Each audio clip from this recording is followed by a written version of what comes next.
Hello বন্ধুরা, স্বাগত জানাচ্ছি পথে ঘাটের থার্ড ভিডিওতে। আজ আমরা যাচ্ছি শান্তিনগর মোড় থেকে একটু সামনে ক্রেজি উইংসে। সেখানে আজকে আমরা বার্গারটা টেস্ট করব। এখানকার চিকেন চিজ বার্গারটা জাস্ট অসাধারণ। তো চলুন এখন যাওয়া যাক শান্তিনগর মোড় থেকে একটু সামনে ক্রেজি উইংসে এবং আমরা টেস্ট করব সেই বার্গারটা। চলুন আমাদের সাথে।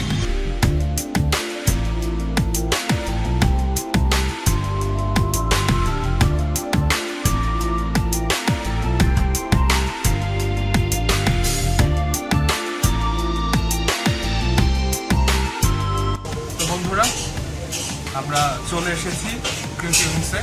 তো এখন আমরা চিকেন চিজ বার্গারটা অর্ডার করবো এবং টেস্ট করে দেখবো এখানকার চিকেন চিজ বার্গারটা কতটা টেস্টি। তো এখন আমরা চলে যাবো সেখানে, যেখান থেকে পুরো প্রক্রিয়াটা আপনারা চোখে দেখতে পারবেন নিজের চোখে, কিভাবে তারা বার্গারটা আমাদের জন্য প্রিপেয়ার করবে। তো আমাদের সাথেই থাকুন।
পেয়ে গিয়েছি আমাদের প্রতীক্ষিত সেই বার্গারটি।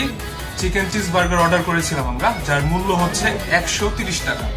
তো এখানে একটা বিশেষত্ব হচ্ছে আপনারা সবকিছু অনেক গরম গরম খেতে পারবেন, কারণ আপনারা পুরো প্রসেসটা নিজের চোখে দেখেছেন। এখানে সবকিছু এত সুন্দরভাবে এবং এত হেলদি প্রসেসে করা হয় যে আপনি দেখে আপনার ভালো লাগবে। তো আমাদের সামনে পেয়ে গিয়েছে আমরা সেই প্রতীক্ষিত চিকেন চিজ বার্গারটি। তো এখন আমরা দেখবো এবং খাবো এবং আপনাদেরকে জানাবো কি খেলাম আমরা। তো চলুন সরাসরি আমরা বার্গারের রিভিউতে চলে যাই। তো শুরু করা যাক। চিজটা দেখে খুব লোভনীয় মনে হচ্ছে, একটা কামড় দিয়ে দেখি কি অবস্থা।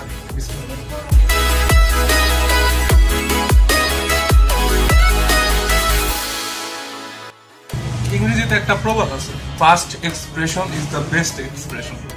তো যখন আমি এটা ফার্স্ট কামড় দিলাম তখন আমার কাছে মনে হলো চিজ, মেয়োনিজ আর হচ্ছে আপনার সসটা এটা এত সুন্দরভাবে মিক্স করা হয়েছে যে মানে প্রথম কামড়ে আপনি এটা ফ্যান হয়ে যাবেন।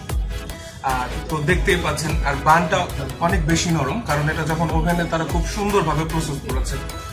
আর দেখতেই পাচ্ছেন মেয়োনিজ, তারপর হচ্ছে আপনার চিজ, সসগুলো একদম চারদিক দিয়ে ছড়িয়ে পড়ছে। তারা এতটা যত্ন সহকারে এটা করেছে। তো আরেকটু খেয়ে দেখি কি অবস্থা। ওয়াও, মানে তিনটার কম্বিনেশন যে এতটা জোস, এটা না খেলে আপনি বুঝতে পারবেন না। আপনি হয়তো দাম একটু বেশি মনে হতে পারে যে চিকেন চিজ বার্গার 130 টাকা কি আছে এর মধ্যে, কিন্তু আপনি যখন এটার প্রতিটা বাইট দিবেন, বাইটে বাইটে আপনার 130 টাকা উঠে আসবে। তো কথা না বাড়িয়ে ঠান্ডা হয়ে যাচ্ছে বার্গার, আমরা বার্গারটা খেয়ে নিই। খাওয়া শেষে আবার আপনাদের সাথে জয়েন করছি। ধন্যবাদ। পথেঘাটের আজকের এই ক্রেজি উইংস এর যাত্রা এখানে শেষ হচ্ছে। আপনাদেরকে লোকেশনটা বলা হয়নি। লোকেশনটা হচ্ছে আপনি শান্তিনগর মোড় থেকে যখন মালিবাগের দিকে যেতে থাকবেন, 30 থেকে 40 কদম যখন আগাবেন তখন হাটের বাম পাশে পড়বে ছোট্ট একটি দোকান, যেটির নাম হচ্ছে ক্রেজি উইংস। আমরা নর্মালি অনেক জায়গার বার্গার খেয়েছি, যেমন ধরেন মিস্টার বার্গার, তারপর বার্গার কুইন, আরো যেসব মানে খুব প্রসিদ্ধ নাম বার্গারের ক্ষেত্রে। আমি কারোর সাথে কম্পেয়ার করবো না, কিন্তু অন্তত এখানে 130 টাকা যদি আপনি খরচ করেন অন্তত নিরাশ হবেন না, কারণ সবকিছু তো আপনারা দেখতেই পারেন। আবার খাবারের টেস্টটা কখনো বলে বোঝানো সম্ভব না, কারণ আপনারা যতক্ষণ না এটা চেখে দেখবেন ততক্ষণ পর্যন্ত বুঝতে পারবেন না খাবারের স্বাদ। আর আরেকটা কথা হচ্ছে রেটিং এ আসা যাকে, খাবারের মানটা যদি আমি শুধু খাবারের মান ধরি তাহলে হচ্ছে বার্গারটা 10-এ অ্যাটলিস্ট 9 পাওয়ার মতো, কিন্তু ডেকোরেশনটাও জোস। শুধুমাত্র তাদের দোকানটা একটু ছোট। এই সবকিছু মিলে ওভারঅল যদি আমরা রেটিং করি তাহলে ক্রেজি উইংস পথেঘাটের কাছ থেকে পাবে 8.5, কারণ 10-এ 8.5-এর বেশি আমরা দিতে পারছি না, কারণ তাদের দোকানটা একটু ছোট। কিন্তু খাবারের কোয়ান্টিটি বা কোয়ালিটির কথা যদি চিন্তা করেন তাহলে এখানে বার্গারটা অবশ্যই 10-এ 9 পাওয়ার মতো। তো আজ এখান থেকে বিদায় নিচ্ছি। আমি আপনাদের সাথে ছিলাম জাহিদ, ক্যামেরায় ছিল লুৎফ। আর আমাদের সাথে অবশ্যই থাকবেন, সাবস্ক্রাইব করবেন আমাদের চ্যানেলটি, এবং আমাদের ডেসক্রিপশনে ফেসবুক পেজ, গ্রুপের সবকিছু লিঙ্ক দেওয়া থাকবে, এবং দেওয়া থাকবে আমাদের সোশ্যাল মিডিয়ার লিঙ্ক। আপনারা চাইলে আমাদের ফলো করতে পারেন, এবং অবশ্যই সাবস্ক্রাইব করে বেল বাটনটি ক্লিক করবেন, তা না হলে আমাদের পরবর্তী আপডেটগুলো আপনারা কখনোই পাবেন না। তো আজ এই পর্যন্তই। আপনাদের সাথে পথেঘাটে থেকে আমি বিদায় নিচ্ছি, জাহিদুল ইসলাম। দেখা হবে আবার সামনের কোনো ভিডিওতে। ধন্যবাদ।